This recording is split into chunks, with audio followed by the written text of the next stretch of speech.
दरअसल राजू एक सफाई कर्मी था। उसकी निधि से अभी हाल फिलहाल शादी हुई थी। शादी के बाद दोनों पति पत्नी शहर में शिफ्ट हो जाते हैं। राजू अपनी पत्नी निधि से बहुत प्यार करता था। उसकी हर छोटी मोटी जरूरतों को पूरा करता था। ऐसे ही निधि का जन्मदिन आने वाला था। राजू उसके जन्मदिन के लिए सरप्राइज प्लान कर रहा था। वे पूरे घर को अच्छे से डेकोरेट करके निधि के लिए उसके मन मुताबिक बाहर से खाना ऑर्डर करता है और उसे एक सोने की अंगूठी पहनाता है।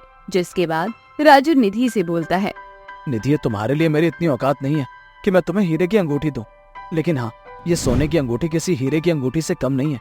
इसमें मेरा बेशकीमती प्यार है और मैं भगवान से यही दुआ करता हूँ कि मेरी पत्नी की लंबी उम्र हो और उसका जो भी सपना है वो पूरा हो।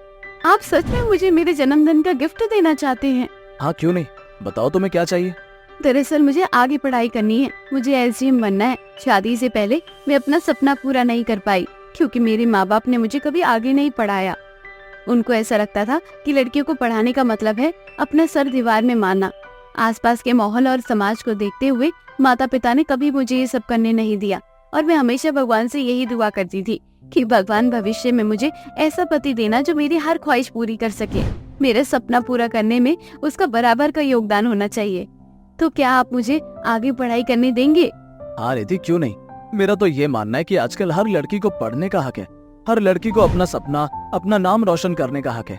अगर तुम सच में एसडीएम बनना चाहती हो ना, तो तुम आराम से अपनी आगे की पढ़ाई जारी रखो। जो खर्च आएगा पढ़ाई में वो सब मैं करूंगा। अब से तुम्हें घर की किसी भी चीज की कोई टेंशन लेने की जरूरत नहीं है, सब मैं करूंगा।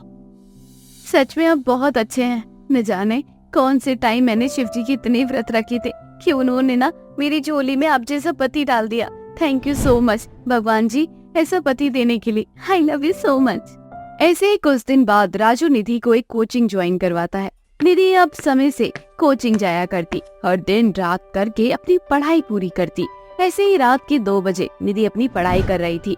तभी राजू बार बार उसे खाना खाने के लिए बुलाता है, लेकिन निधि को पढ़ाई के आगे भूख नहीं लग रही थी। तभी राजू खुद खाना लेकर आता है और निधि से बोलता है, अरे निधि, कितना पढ़ोगी, रात के 2 बज चुके हैं और अभी तक तुमने खाना नहीं खाया है। अगर ऐसे करोगी ना तो कमजोर हो जाओगी। पढ़ाई करने के लिए इंसान को शारीरिक और दिमागी दोनों तरीके से स्वस्थ होना जरूरी है और मैं देख रहा हूँ कि तुम सिर्फ पढ़ाई पर ध्यान दे रही हो, खाने पीने का ध्यान बिल्कुल नहीं दे रही हो। राजू, अगर मैं खाना खाने बैठ गई ना तो आधा घंटा मेरा वेस्ट हो जाएगा, इसलिए खाना मैं बाद में खा लूंगी। मुझे अभी पढ़ना है। हाँ, मुझे अभी डिस्टर्ब मत करो। अच्छा बाबा, ठीक है, अब मैं तुमसे बात नहीं कर रहा हूँ, मैं तुम्हें खुद खाना खिला देता हूँ। राजू अपने हाथों से निधि को खाना खिलाता है। थोड़ी देर बाद दोनों पति पत्नी सो जाते हैं। अगली सुबह वह जल्दी उठते हैं और घर का सारा काम खत्म करके निधि को उठाता है और उसे एक कप चाय देते हुए बोलता है, मेरी उठ जाओ, सुबह हो चुकी है, सारा काम खत्म कर दिया मैंने। ये लो चाय पी लो और मैं जा रहा हूँ काम पर, समय से कोचिंग चली जाना। क्या आपने सारा घर का काम खत्म कर दिया? हे भगवान, मेरी वजह से ना आपके ऊपर बहुत सारा बोझ हो रहा है। घर का काम, बाहर का काम आपको ही अकेले देखना पड़ रहा है। मुझे ना अच्छा नहीं लग रहा है। अब दिल कर रहा है कि मैं छोड़ देती हूँ ये पढ़ाई लिखाई।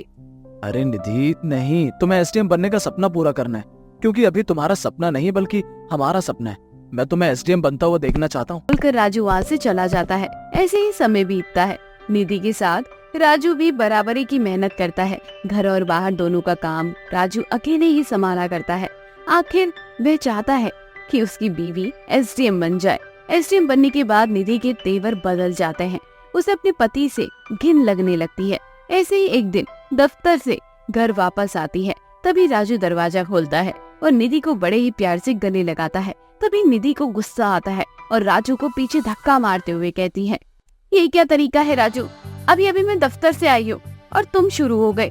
मैं वैसे ही बहुत परेशान हूँ, फ्रस्ट्रेट हो गई हूँ। कुछ ऐसी चीजें हैं जो मेरी लाइफ से जाने का नाम ही नहीं ले रही है। प्लीज मुझे परेशान मत करो। और ये क्या हुलिया बना रखा है? अब तुम एसडीएम के पति हो, कम से कम अच्छे से तो रहा करो, अपने आप को अच्छे से रखा करो। राजू को निधि की बात का बिल्कुल भी बुरा नहीं लगता। वो अपनी पत्नी निधि, जो कि एसडीएम थी, राजू निधि को बिना बताए दफ्तर जाता है और अचानक निधि के कैबिन का दरवाजा खोल देता है। वहाँ का नजारा राजू देखकर हैरान हो जाता है। उसके पैरों तले जमीन खिसक जाती है। दरअसल उसकी पत्नी किसी मर्द की बाहों में थी। ये सब देखकर राजू की आंखों से आंसू बहना शुरू हो जाते हैं। निधि भी हड़बड़ाते हुए वहाँ आती है और राजू को सबके सामने बेइज्जती करते हुए बोलती है, तुम्हारी हिम्मत कैसे हुई मेरे कैबिन में इस तरह आने की? अपनी औकात मत बोलो राजू, पति पत्नी का रिश्ता सिर्फ घर तक है। यहाँ मैं एसडीएम हूँ और एसडीएम के सामने खड़े होने की औकात नहीं है तुम्हारी। तुम एक सफाई कर्मचारी हो। मानता हूँ कि मैं सफाई कर्मचारी हूँ, लेकिन तुम मेरी पत्नी हो और शादीशुदा होने के बाद किसी पराये मर्द की बाहों में हो। ये सब किसी भी पति से बर्दाश्त नहीं होगा। तुम्हें यहाँ तक पहुँचाने के लिए मैंने दिन रात मेहनत की है। एसडीएम बनने के लिए अगर तुम रात भर जाती थी तो तुम्हें एसडीएम बनाने के लिए मैं भी रात भर जागता था।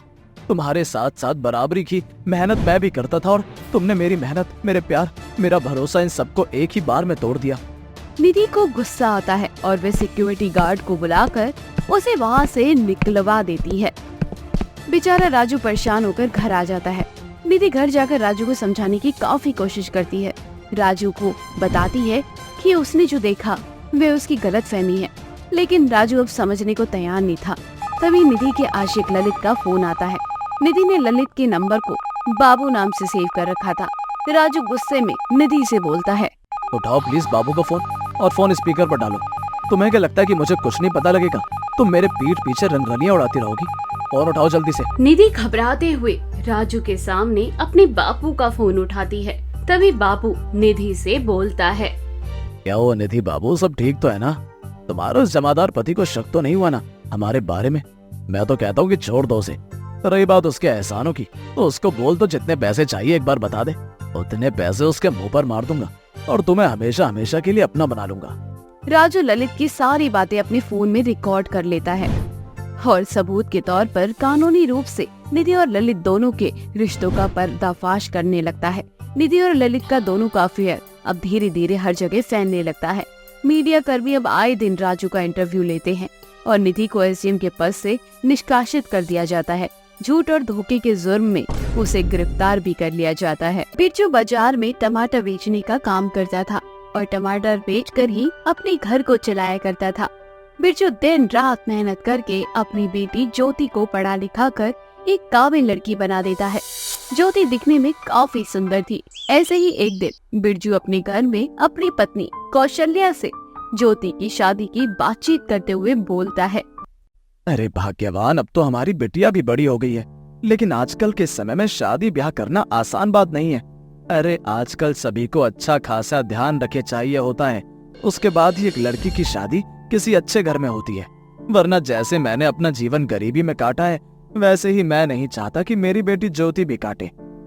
बात तो ठीक है, लेकिन आपको पता है ना हम कितने गरीब हैं। हम तो अपनी बेटी की शादी में दान दहेज भी नहीं दे सकते, क्योंकि आप सिर्फ ये टमाटर बेचने का काम करते हैं और ये टमाटर बेचकर कितना दहेज जमा कर पाएंगे।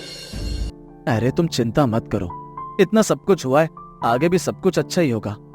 यहाँ माता पिता को ज्योति की शादी की चिंता सता रही थी, तो वहीं दूसरी तरफ ज्योति ने अपने सपनों का राजकुमार खुद ही ढूंढ लिया था। दरअसल ज्योति एक अर्जुन नाम के लड़के से बेहद मोहब्बत करती थी। अर्जुन शहर का सबसे बड़ा बिजनेसमैन था। उसके पास पैसों की कोई कमी नहीं थी। बहुत बड़ा बंगला, घर में नौकर चाकर और बहुत सारी गाड़ियाँ थी। ऐसे ही एक दिन ज्योति अर्जुन से बोलती है, क्या हुआ आरती, तुम्हारी अम्मी ने क्या कहा? आमिर, मेरी माँ तो इस रिश्ते के लिए बिल्कुल भी तैयार नहीं है। मुझे लगता है कि घर वाले कभी भी इस रिश्ते के लिए तैयार नहीं होंगे। आजकल के टाइम में कौन जात पात और कौन धर्म को देखता है। प्यार तो धर्म और जात पात दोनों से बड़ा होता है, लेकिन फिर भी हमारे माँ बाप हमारे साथ ऐसा क्यों कर रहे हैं? आरती, तुम बिल्कुल चिंता मत करो। तुम बस एक बात अपने दिमाग में बैठा लो, शादी होगी तो सिर्फ हमारी होगी, वरना हम दोनों कभी शादी नहीं करेंगे। अगर घर वाले नहीं भी मानते हैं तो भी मैं तुमसे ही शादी करूंगा। ऐसे ही शाम को अर्जुन अपनी माँ देविका से ज्योति के बारे में बात करता है। सारी बातें सुनने के बाद देविका अपने बेटे से बोलती है, बेटा तुम्हें तो पता है ना कि हमारा शहर में कितना नाम है, और जैसा कि तुमने ज्योति के बारे में बताया, उसके पिता टमाटर बेचने का काम करते हैं। आखिर ये रिश्तेदार हमारे बन पाएंगे? और आजकल ये प्यार होना बहुत कॉमन बात है। बेटा इसका मतलब ये नहीं कि तुम शादी कर लो। मैं आपकी बात समझ रहा हूँ माँ, और सच बताऊँ तो मैं ज्योति से बहुत प्यार करता हूँ। मुझे बिल्कुल भी फर्क नहीं पड़ता कि ज्योति अमीर है या गरीब, मुझे बस उसी के साथ रहना है। तुम्हें पता है ना, शादी बराबरी वालों के साथ ही करना सही रहता है, और हमारी साइड में कितना लेन देन होता है। वे लोग नहीं कर पाएंगे। अरे अपने बारे में तो नहीं सोचा, कम से कम ज्योति की फैमिली के बारे में तो सोच ले। माँ एक बार ज्योति से मिलकर तो देखो, आपको ज्योति बहुत पसंद आएगी। उसके बाद ना आप सारा लेन देन भूल जाओगी। ज्योति बहुत अच्छी है। बेटा मैं उस लड़की से मिलकर क्या करूंगी? शादी सिर्फ ज्योति से ही नहीं होनी। शादी का मतलब होता है कि लड़के लड़की के साथ उसकी पूरी फैमिली भी इन्वॉल्व होना बहुत जरूरी है। और तुम बच्चे हो, अभी तुम्हें कुछ नहीं पता। माँ आप भी सुन लो, शादी करूंगा तो सिर्फ ज्योति से, बाकी मुझे कुछ भी नहीं पता कैसे क्या होगा क्या नहीं होगा। इतना बोलकर अर्जुन वहाँ से चला जाता है। ऐसे ही एक दिन देविका मॉल में शॉपिंग करके बाहर आ रही थी। तभी अचानक से देविका को चक्कर आ जाता है और वे नीचे गिर जाती है। आसपास के सभी लोग उसकी वीडियो बनाना शुरू कर देते हैं। तभी वहाँ पर एक लड़की आती है जो कि देविका की मदद करती है, उसे पानी पिलाती है। थोड़ी देर में देविका को होश आ जाता है और देविका लड़की का शुक्रिया अदा करती है। दरअसल वह लड़की और कोई नहीं बल्कि ज्योति थी। देविका और ज्योति की पहली मुलाकात कुछ इस तरह से होती है। देविका को ज्योति बहुत पसंद आती है, लेकिन वो इस बात से बिल्कुल अनजान थी कि ज्योति ही उसके बेटे की पसंद है। अरे बेटा तुम्हारा बहुत बहुत शुक्रिया, सच में तुम बहुत अच्छी हो। आसपास के सभी लोग इस बात का फायदा उठाकर अपने अपने व्यूज बढ़ाने के लिए मेरा वीडियो सोशल मीडिया पर डालने के लिए वीडियो बनाना शुरू कर रहे थे, और एक तुम थी जो मेरी मदद करने के लिए आगे आई। सच में तुम जिस घर में जाओगी ना, उस घर में खुशियाँ भर दोगी।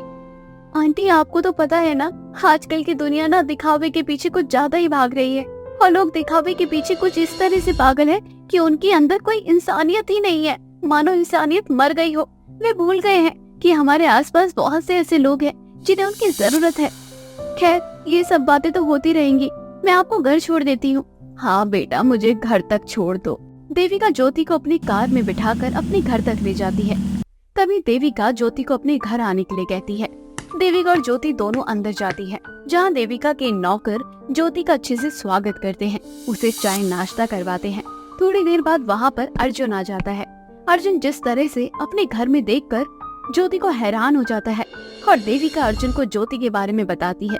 तभी अर्जुन ज्योति से बोलता है, अरे ज्योति यही तो मेरी माँ है, और माँ यही ज्योति है जिससे मैं शादी करना चाहता हूँ। अब तो आपको पता चल गया होगा ना कि ज्योति कितनी अच्छी है। क्या ये तुम्हारी पसंद है? कहीं ना कहीं मैं भी यही चाह रही थी, ये लड़की की मेरे घर की बहू बने, और वह लड़की मेरे बेटे की पसंद है। इससे बेहतर सोने पर सुहागा और क्या हो सकता है। तो ज्योति अब जो बात होगी ना वो तुम्हारे घर वालों से ही होगी। ऐसे ही कुछ दिन बाद दोनों परिवार वाले आपस में बैठकर ज्योति और अर्जुन दोनों की शादी की बातचीत कर रहे होते हैं। तभी ज्योति के पिता बिरजू अपनी समधन देविका से कहते हैं, बहन जी वैसे हम बहुत गरीब हैं, बाकी हम चाहते हैं कि हम अपनी बेटी की शादी में कोई कमी ना करें। अगर आपकी कोई इच्छा हो तो आप हमें बता सकती हैं। हाँ भाई साहब इच्छा तो हमारी है, और हमें दहेज में ना टमाटर चाहिए। आपको तो पता ही है टमाटर का रेट आसमान छू रहा है, और इससे बड़ी क्या बात हो सकती है। अगर दान दहेज देना ही है तो शादी में टमाटर ही भिजवा देना। ये सब सुनकर सभी लोग खुशी से हंसने लगते हैं। तभी बिरजू अपनी समधन से कहता है, हाँ हाँ क्यों नहीं बहन जी। इस तरह से दोनों परिवार वालों की आपसी सहमति से ज्योति और अर्जुन दोनों की शादी बड़े धूमधाम से हो जाती है, जहाँ ज्योति दहेज में खूब सारा टमाटर लेकर आती है